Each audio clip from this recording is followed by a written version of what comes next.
Welcome to Here's My Thing, everybody. I'm your host, Frankie Salazar, and just kidding. You assholes would never cheer for me.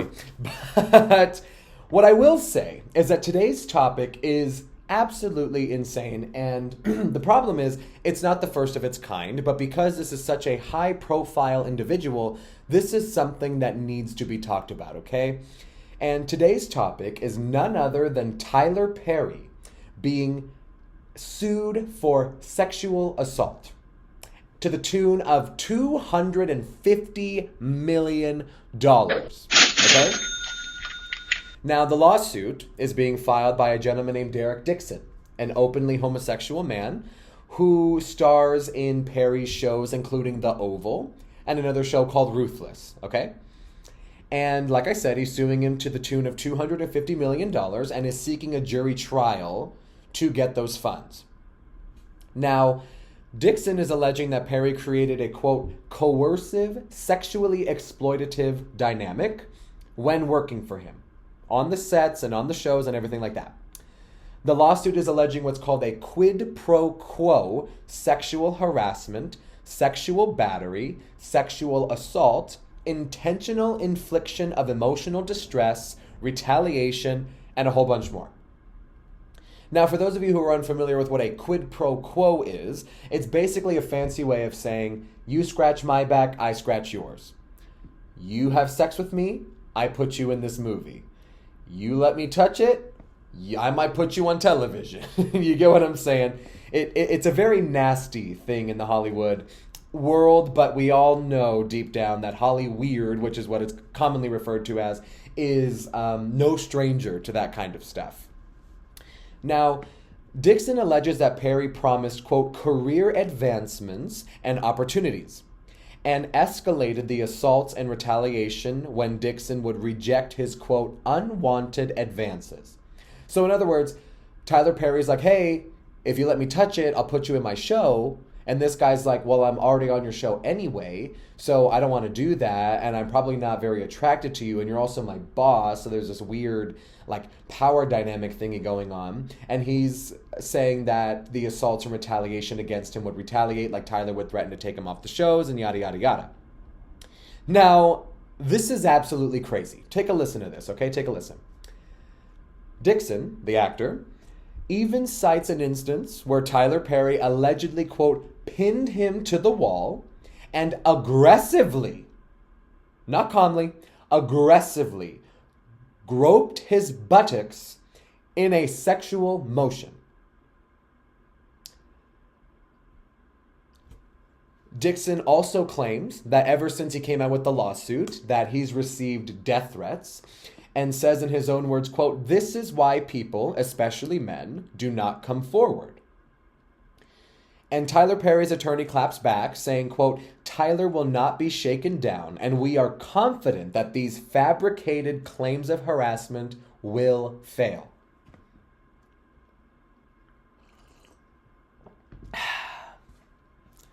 So clearly this is getting very ugly. And I think there's a stigma, and I don't discredit Derek Dixon for talking about, I do think that he is being genuine when he says, this happens to men, particularly more gay men than not, where, sexual assault is just something that we're just going to allow because, you're a man, and that's why, men aren't taken seriously in this realm. But here's the problem, and we're going to get into a few things of, I really kind of want to get into this because this is something that is so serious that you just cannot be going around throwing stones like that.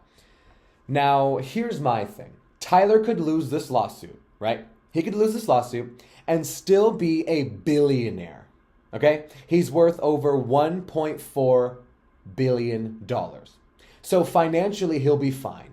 But the problem is it's hard to believe that Mr. Dixon, if what he's saying is true, kind of like the same things with the Kevin Spacey stuff and the Harvey Weinstein stuff, even though Harvey Weinstein was charged criminally, this is a civil lawsuit.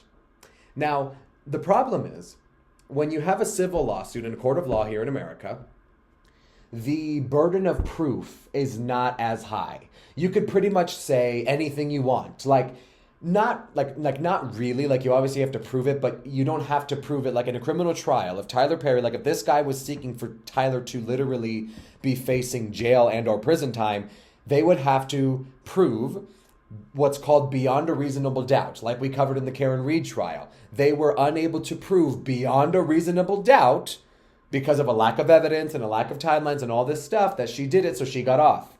Unless he has substantial evidence. And then again, I'm not alleging that it didn't happen, but the problem is it's going to be very hard to prove. So what happens is, assuming it happened, he's going after him civilly. Now, civil damages are typically only paid monetarily. But the $250 million tax that he's looking to get off of Tyler is kind of egregious. Like, obviously, I'm thinking that Derek Dixon, assuming this didn't happen, like Tyler Perry's attorney said, it's a shakedown. I mean, it's a shakedown. Like I said, Tyler Perry is fine financially. He could lose this entire thing and make it back in a few years because he's going to still be a billionaire at the end of the day. So it almost seems hard to believe that because he's not trying to pursue it criminally. Now, even if he didn't have all of the evidence and he knew that Tyler couldn't go to prison for this, or he couldn't prove beyond a reasonable doubt that Tyler actually did this, it would still open everything would be laid out. Every disgusting text message, which we're going to get into in a second, every disgusting text message, picture, eyewitness, testimony, all that stuff would come out in the wash. And who knows, maybe Tyler Perry would have been found guilty for it, or maybe not. I don't know. I'm not an attorney or a judge or anything else of the sort. But like I said, it's hard to substantiate the claim when, you're aware that your boss is a multi-billionaire or almost multi-billionaire, and you're just trying to squeeze for $250 million. One time, I should have done a little more research on this before I talk about it, but it just came to mind.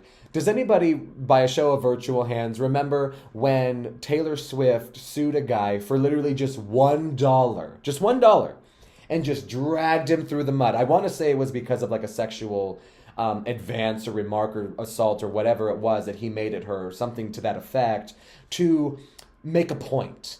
Like, that to me is so much more valiant. Like, if this guy truly was just trying to bring Tyler Perry to justice and be avenged for whatever happened to him, allegedly, maybe he could have gone the same route. Maybe he could have asked for maybe $1 million and a criminal jury trial, or he could have done the Taylor Swift thing and just sued for $1. Now, lo and behold, Taylor did win that, and she was entitled to that $1. Okay, run my bitch her money. I don't care how many billions she got, because she was able to prove that it happened, and she was trying to make a martyr out of him, not in like a bad way, not in like a philosophical way, like literally, like she was making an example, like, you do this, I'm going to drag you through the mud publicly in a public lawsuit, sue your ass for only $1 because I don't need your money, I'm a billionaire, and she's going to make a spectacle out of this because there was a point to be made. Now, if we take a look at some messages, I'm going to go ahead and put them up on the screen now. One of the things that I was able to find is a text exchange between him and Dixon and Tyler Perry, allegedly. And in the gray is obviously Tyler Perry. And he says, "What is it going to take for you to have guiltless sex? Have y'all found that yet in therapy?" Yes, it's the exact same kind of car, Geo Metro. Because before that, he sends some kind of picture of like a new car or something like that. I'm not really certain of what that is. But then Dixon responds, "Giving up my religious guilt. Becoming a Buddhist? ? That's so cool where you came from." Tyler responds, "Unfortunately, Derek, I have friends who are in their 50s and 60s who are still dealing with that, and it's so sad. You can have freedom from religious guilt and still believe in Christ." Now, I know there are other messages here, but like there's even one here that I just found. "You have a really fresh voice and take on things. I don't know where this is going, but I laughed the entire time. I could see the world and the characters. My exclusivity ends in 30 days. I want to take losing it out to Amazon or Netflix after that, engage their interest, but I also want to try and get you with the right people to help you make these shows work. They are not for my audience, but we need to find a home for this stuff. I don't want to miss another, it's redacted, creek. You know what? Eugene brought that to me, but first I didn't get it. I just butchered the hell out of that last sentence because my mouth works faster than my brain. But anyway, so these are the text messages that we saw. Now, from what I saw, I don't know. I haven't seen anything that I would find particularly egregious or implicating. I'm sorry. I mean, I can't sit here and say, and look, I have a little bit of a bias when it comes to Mr. Perry, because if you're anybody that knows me, you know that I die for a Madea movie, okay? The brand new one just came out where they were in the Bahamas for a wedding.